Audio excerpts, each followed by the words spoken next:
ಮನುಷ್ಯನ ದುಃಖದ ಬೀಜ ಎಲ್ಲೈತಂದ್ರ ಮನುಷ್ಯನ ದುಃಖದ ಬೀಜ ಎಲ್ಲೈತಂದ್ರ ಇಲ್ಲ ನಾವು ಭಾಳ ಹಿಂದಿಂದ ವಿಚಾರ ಮಾಡ್ತೀವಿ, ಇಲ್ಲ ಮುಂದಿಂದ ವಿಚಾರ ಮಾಡ್ತೀವಿ.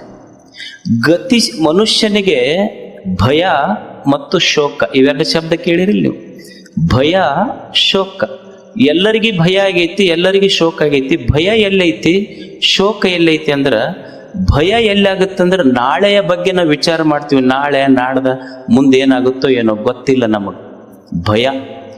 ಮನುಷ್ಯ ಇವತ್ತಿದ್ದು ನಾಳಿನ ಬಗ್ಗೆ ವಿಚಾರ ಮಾಡ್ತಾನಲ್ಲ, ಭಯ ಆಗ್ತೈತಿ. ಹಿಂದೆ ನಿನ್ನೋ ಮೊನ್ನೋ ಅಚ್ಚಿ ಮೊನ್ನೋ 10 ವರ್ಷದಿಂದ ಯಾರೋ ಒಂದೇನೋ ಒಂದು ಶಬ್ದ ಅಂದಾರ ನಮಗ.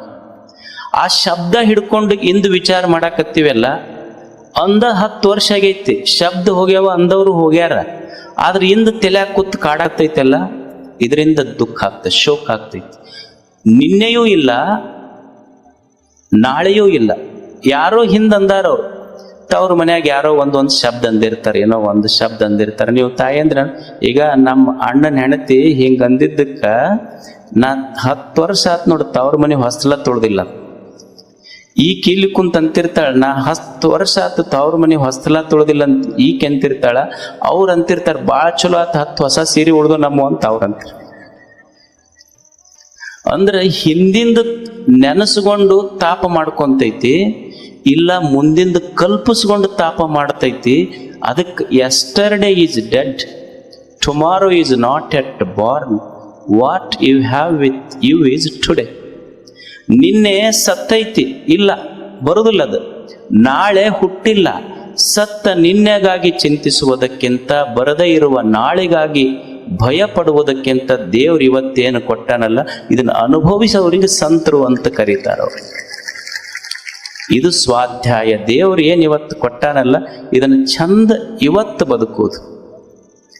ಅವ್ರಂತಾರ, ಹೌದಪ್ಪ ಚಂದ ಬದುಕಬೇಕು, ನಿಜಗುಂಡ್ರು 3 ಸ್ವಾಧ್ಯಾಯಗಳನ್ನು ಹೇಳ್ತಾರೆ, 3 ಸೂತ್ರ ಹೇಳ್ತಾರೆ. ಇವತ್ತು ನಾವು ಸಂತೋಷವಾಗಿ ಬದುಕಬೇಕಾದ್ರೆ ಏನು ಮಾಡಬೇಕ್ರಿ? ಇವತ್ತು ನಾವು ಸಂತೋಷವಾಗಿ ಬದುಕಬೇಕಾದ್ರೆ ಮನುಷ್ಯ 3 ಕೆಲಸ ಮಾಡ್ಬೇಕಂತ. ಬೆಳಿಗ್ಗೆ ಎದ್ದ ತಕ್ಷಣ ಏಳುವಾಗ ತಲೆಯಾಗ ಚಲೋ ವಿಚಾರದಿಂದ ಹೇಳ್ಬೇಕಂತ. ಮೊದಲು 1ನೇದ್ದು ಚಲೋ ವಿಚಾರದಿಂದ ಹೇಳೋದು. 2ನೇದ್ದು ಏನು ಈ ಜೀವನ ಕೊಟ್ಟಾನಲ್ಲ ನಮಗೆ ದೇವರು, ನೋಡಪ್ಪ ಎಷ್ಟೋ ಮಂದಿ ಕಣ್ಣ ತೆಗೆದಿಲ್ಲ, ನನಗೊಂದು ದಿವಸ ಆಯುಷ್ಯ ಕೊಟ್ಟಿಯಲ್ಲ, ಇದು ನಿನ್ನ ಕರುಣೆ ಅಂತ ನಾಲ್ಗೆ ಮೇಲೆ ಅವನ ಹೆಸರಿಟ್ಟುಕೋಂತ ಹೇಳ್ಬೇಕಂತ ಮನುಷ್ಯ.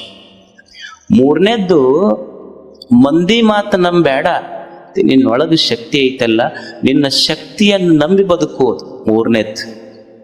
1ನೇದ್ದು ಚಲೋ ವಿಚಾರ ಇಟ್ಟುಕೊಂಡು ಹೇಳೋದು, ಇದಕ್ಕೆ ಜ್ಞಾನ ಸ್ವಾಧ್ಯಾಯ ಅಂತ ಕರೆದ್ರು. ನಾಲ್ಗೆ ಮೇಲೆ ದೇವರ ಋಣಪ್ಪ ಅಂತ ಹೇಳ್ತೀವಲ್ಲ, ಅವನ ನಾಮಸ್ಮರಣೆ ಮಾಡ್ತೀವಲ್ಲ, ಮಂತ್ರ ಸ್ವಾಧ್ಯಾಯ.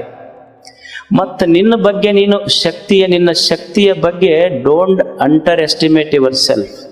ನಿನ್ನ ಬಗ್ಗೆ ನೀ ಸಣ್ಣ ಕೀಳರಿಮೆ ಮಾಡಕ್ ಹೋಗಬೇಡ, ನಾನು ಶಕ್ತಿವಂತ ಅಂತ ಭಾವಿಸು. ಇದು ಆತ್ಮ ಸ್ವಾಧ್ಯಾಯ. ಇವು 3 ಇರಬೇಕು ಮನುಷ್ಯ. ಮೊದಲನೇದ್ದು ಏಳುವಾಗ, ಬೆಳಿಗ್ಗೆ ಎದ್ದಾಗ ಚಲೋ ವಿಚಾರದಿಂದ ಮನುಷ್ಯ ಹೇಳಬೇಕು. ಏನು? ಮೊದಲು ಏಳುವಾಗ ಚಲೋ ವಿಚಾರ ಇರ್ಬೇಕು ನಮ್ಮ ತಲೆಯಾಗ. ಚಲೋ ವಿಚಾರದಿಂದ ಮನುಷ್ಯ ಹೇಳ್ಬೇಕು. ನಮಗೆ ಹಂಗಾಗೋದಿಲ್ಲ. ಎದ್ದು ಕೂಡ್ಲೇನೆ ಯಾರ ಮನೆಗೆ ಏನು ಬೆಂಕಿ ಹಚ್ಚಬೇಕಂತ ಶುರು ಮಾಡ್ತೀವಿ. ಇಲ್ಲ ಎದ್ದು ಕೂಡಲೇ ಅದೊಂದು ಮೊಬೈಲ್. ಕೆಲವು ಮಂದಿಗೆ ಎದ್ದು ಕೂಡ್ಲೇನೆ ಬೆಡ್ ಟೀ ಬೇಕು ಅವ್ರಿಗೆ. ಅದು ಎದ್ದು ಕೂಡಲೇ ಬಾಯಿ ತೊಡ್ಕೊಳ್ಳೋ ಟೀ ಕುಡಿದ್ರೆ ಅದು ಬೆಡ್ ಟೀ ಆಗೋದಿಲ್ಲ, ನಿನಗೆ ಡೆಡ್ ಟೀ ಆಗುತ್ತಷ್ಟ. ಎದ್ದು ಕೂಡಲೇ ಚುಟ್ಟ ಹಚ್ಕೋಬೇಕು, ಚುಟ್ಟ ಹಚ್ಕೊಳ್ಳಿಲ್ಲ ಅಂದ್ರೆ ಎಲ್ಲಿ ಹೋಗೋದಿಲ್ಲ ಮಾತು. ಅಂದ್ರೆ ಇದು ನಮ್ಮದಿದು. ಅವ್ರು ಏನಂತಾರ ಅಂದ್ರೆ, ಎದ್ದು ಕೂಡಲೇ ಬೆಳಿಗ್ಗೆ ಎದ್ದಾಗ ಚಲೋ ವಿಚಾರದಿಂದ ಹೇಳೋ ಮನುಷ್ಯನೇ. ಯಾರು ನಮ್ಮ ಮನೆಗೆ ಭಿಕ್ಷುಕರು ಬರ್ತಾರೆ, ಇಲ್ಲಿ ಬೆಳಿಗ್ಗೆ ಹುಡುಗರು, ಅವ್ರ ತಟ್ಟಿ ಹೆಂಗಿರ್ತೈತಿ? ಖಾಲಿ ತಟ್ಟಿ ಇರ್ತೈತಿ. ಯಾರು ಭಿಕ್ಷುಕರು ಅಂದ್ರ, ಬೆಳಿಗ್ಗೆ ಎದ್ದಾಗ ಯಾರ ತಟ್ಟೆಯೊಳಗೆ ರೊಟ್ಟಿ ಇಲ್ಲ ಅವ್ರು ಭಿಕ್ಷುಕರಲ್ಲ. ಬೆಳಿಗ್ಗೆ ಎದ್ದಾಗ ಯಾರ ತಲೆಯಾಗ ಚಲೋ ವಿಚಾರ ಬಂದಿಲ್ಲ ಅವ್ರು ನಿಜವಾದ ಭಿಕ್ಷುಕರು. ಬೆಳಿಗ್ಗೆ ಹೇಳುವಾಗ ಚಲೋ ವಿಚಾರದಿಂದ ಹೇಳು ಮನುಷ್ಯನೇ. ಚಲೋ ವಿಚಾರ ಬೇಕಾಗುತ್ತೆ. ನಾವು ಅದನ್ನು ಮಾಡೋದಿಲ್ಲ. ಊರು ಸುದ್ದಿ ಮಾತಾಡ್ಕೊಂತ ಕುಂದಿರ್ತೀವಿ. ಎದ್ದ ತಕ್ಷಣ 1-3 ಜನ ರೈಲ್ವೆ ಸ್ಟೇಷನ್ನಾಗ ಕುಂತಿದ್ರ. ಅವ್ರು 3 ಮಂದಿ ಊರು ಸುದ್ದಿನ ಮಾತಾಡೋರೆಲ್ಲ. ಏನು ಟ್ರೇನ್ ಬಂದು ಬಿಟ್ಟತ್ ಟ್ರೇನ್ ಆಗಲಿ. ಅವಾಗ ಒಬ್ಬನಿಗೆ ಎಚ್ಚಾತು, ಟ್ರೈನ್ ಬಿಡಕತ್ತೈತಿ ನಡ್ರಿ ಅಂತ ಓಡಿದ್ರು ಮೂವರು. ಓಡಿ ಓಡಿ ಓಡಿ ಹತ್ತಿದ್ರು. ಕೊನೆಗೆ ಇಬ್ಬರಿಗೆ ಸಿಕ್ತದ ಟ್ರೈನ್, ಒಬ್ಬನಿಗೆ ಸಿಗಲಿಲ್ಲ. ಇವ ಸ್ವಲ್ಪ ಅಲ್ಲೇ ಅಳ್ಕೊಂತ ನಿಂತ.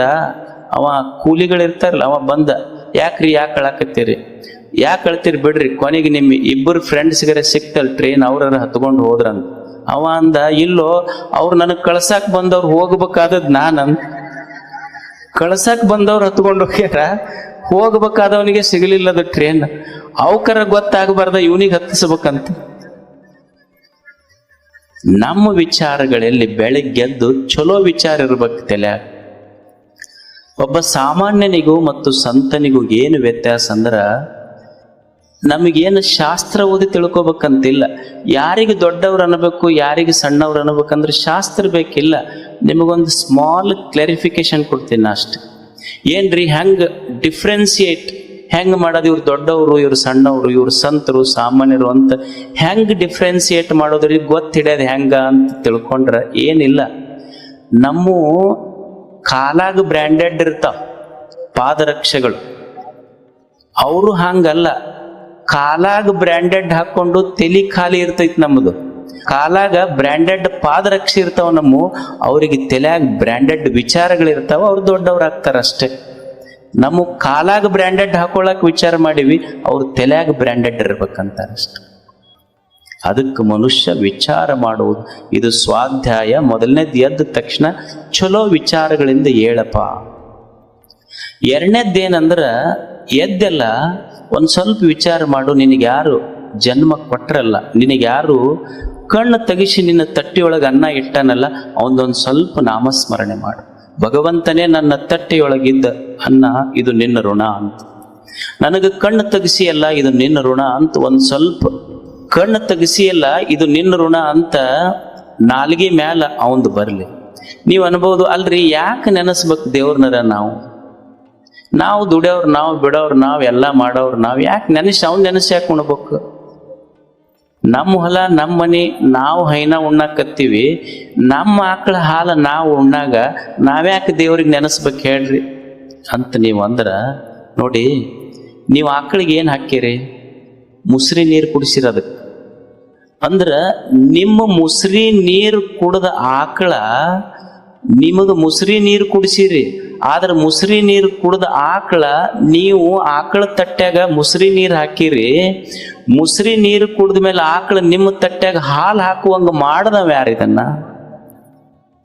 ಅದಕ್ಕೆ ಅಕಸ್ಮಾತ್ ಆಕಳಿಗೆ ಹೇಳಿದ್ನಂದ್ರೆ, ನೋಡು ಅವ್ರು ಭಾಳ ಮೋಸಗಾರ ಅದಾರ, ಅವ್ರು ನಿನಗೆ ಮುಸ್ರಿ ಹಾಕ್ಯಾರಲ್ಲ, ಅವ್ರದ್ದು ನಿಂದಕ್ಕೂ ಡಬಲ್ ಅವ್ರ ತಾಟ್ನ್ಯಾಗ ಹಾಕಂದಿದ್ರ ಸ್ವಲ್ಪ ವಿಚಾರ ಮಾಡ್ಬೇಕಲ್ಲ ಮನುಷ್ಯ. ಈಗ ನಿನ್ನ ಎದೆ ಐತಿ, ರಾತ್ರಿ ಮಕ್ಕೊಂಡು ರೆಸ್ಟ್ ಮಾಡಾಕತ್ತಿ, ಆದ್ರೂ ನಿನ್ನ ಎದೆ ಬಡಿಯಾಕತ್ತೈತೆಲ್ಲ, ಬಡಿಸ್ದವ ಯಾರಿದನ್ನ? ಅಕಸ್ಮಾತ್ ಅವ ರೆಸ್ಟ್ ಮಾಡ್ಯಾನಂತ ನಿನ್ನ ಎದಿನೂ ಅಕಸ್ಮಾತ್ ಬಡಿಯೋದು ಬಿಟ್ಟಿದ್ರ, I want to take rest, he will be rest in peace. Peace ಅನ್ನೋದು ಪೀಸ್ ಆಗಿ ಹೋಗಿತ್ತ. ಆಮೇಲೆ ನೀನು ಮಲ್ಕೊಂಡಾಗೂ ಸಹಿತ ನೀನು ಜೀವಂತ ಇರ್ಬೇಕಂತ ನಿನಗ್ ಗಾಳಿ ಹಾಕಕತ್ತಾನಲ್ಲ ದೇವ್ರ, ಮತ್ತ ಅವನ್ ನೆನೆಸ್ಲಾರ್ದೆ ಉಂಡ್ರೆ ಹೆಂಗ ಹೇಳು? ನೀನು ಮಲ್ಕೊಂಡಾಗ ನಿನ್ನ ಹೃದಯ ಬಡಸಕ್ ಹಚ್ಚಾನಾತ. ಅಕಸ್ಮಾತ್ ನೀ ಹೆಂಗ್ ರೆಸ್ಟ್ ಮಾಡ್ಬೇಕಂತಿ ಹಂಗ ನಿನ್ನ ಹೃದಯವು ರೆಸ್ಟ್ ಮಾಡಿದ್ರ, ಬೆಳಿಗ್ಗೆ ಮರುದಿವ್ಸ ಪೇಪರ್ನಾಗ ಏನು ಬರ್ತಿತ್ತು? ದುಃಖ ತಪ್ತ ಮಕ್ಕಳು, ಇವರ ಸಾವಿಗೆ ನಾವು ವಿಷಾದಿಸುತ್ತೇವೆ, ಇವರ ಸಂಪತ್ತನ್ನು ಆಸ್ವಾದಿಸುತ್ತೇವೆ. ಬರೆದಿರೋದಿಲ್ಲ, ತಿಳ್ಕೊಬೇಕದನ್ನಷ್ಟೆ. ಇವರ ಸಾವಿಗೆ ವಿಷಾದಿಸುತ್ತೇವೆ ಅಂದ್ರೆ ಮುಂದೆ ಇವರು ಸಂಪತ್ತನ್ನು ಆಸ್ವಾದಿಸುತ್ತಾರೆ ಅಂತನ ಅರ್ಥದಷ್ಟೆ.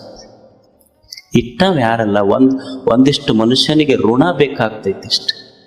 ಋಣ ಇಲ್ಲದೆ ಬದುಕಲಿಕ್ಕೆ ಆಗುದಿಲ್ಲ ಈ ಜಗತ್ತಿನಲ್ಲಿ. ಒಂದು ಹೂವು ಇರ್ತೈತಿ, ಎಲ್ಲೋ ಸಹ್ಯಾದ್ರಿಯ ಬೆಟ್ಟದಲ್ಲಿ ಬೆಳೆದ ಹೂವ, ಅದ್ರ ಮಗ್ಗಲು ಒಂದು 100 ಫೀಟ್ 50 ಫೀಟ್ ಎತ್ತರ ಒಂದು ಗಿಡ ಬೆಳೆದೈತಿ.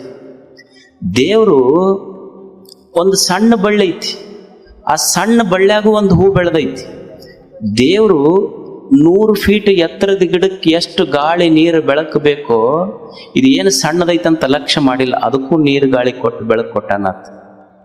ಆ ಹೂವು ಹೇಳ್ತೈತಿ ದೇವರಿಗೆ, ಭಗವಂತನೇ ನಿನ್ನ ಕರುಣೆ ಎಷ್ಟು ದೊಡ್ಡದಂದ್ರೆ 100 ಫೀಟ್ ಎತ್ತರ ಬೆಳೆದ ಗಿಡಕ್ಕಷ್ಟೇ ಅನ್ನ ನೀರು ಕೊಟ್ಟಿಲ್ಲ, ನನ್ನಂಥ ಸಣ್ಣ ಬಳ್ಳಿಗೂ ಕರುಣೆ ಇಟ್ಟು ಬೆಳಕ ಗಾಳಿ ನೀರು ಕೊಟ್ಟಿಯಲ್ಲ, ನನ್ನಲ್ಲಿ ಕೊಡಕ್ಕೇನಿಲ್ಲ, ಈ ಬಳ್ಳಿಯೊಳಗೊಂದು ಹೂವು ಬೆಳೆದೈತಲ್ಲ, ನೀ ಕೊಟ್ಟಿದ್ದಕ್ಕೆ ನನ್ನ ಹೃದಯವೇ ಹೂವಾಗಿ ಅರಳೈತಿ, ಇದು ನಿನಗೆ ಅರ್ಪಣೆ ಮಾಡ್ತೀನಿ ಅಂತ ಬಳ್ಳಿ ಹೇಳಿ